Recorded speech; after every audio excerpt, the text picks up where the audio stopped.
सरकारला सुद्धा आव्हान आहे माझं, लाज वाटायला पाहिजे सरकारला सुद्धा. का जो शेतकरी पाणी पाणी करून लढतो त्याला जर 1200-1500 रुपये तुम्ही भाव देत असाल ना, कशाला तुमच्या आईच्या गांडीला जागत्या होता. एक महिन्यापासून मका वाळवतो आणि ती जर 1500 रुपये करीत असेल तर काय उपयोग आहे ही मका पिकून.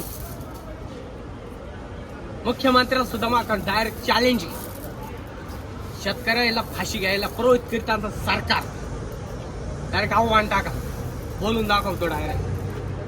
सरकार शेतकऱ्याचा खर्च सुद्धा फिटत नाहीये, पाऊस पाणी याचा काही हेच समजू शकत नाहीये.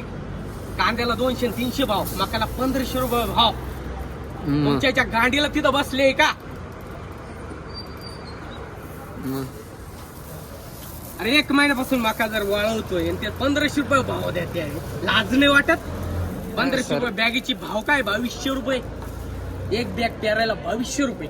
त्याला खर्च किती येतो ते सरकारला सांगत देतं 60 रुपये फक्त गुंठा. त्याच्या गांडीला देतं का? शेतकरी आत्महत्या करायला फक्त सरकार प्रवृत्त देत. कॅन्सल केली, घरी लावलेली मका गाईला भरडून घाली, देणार नाही.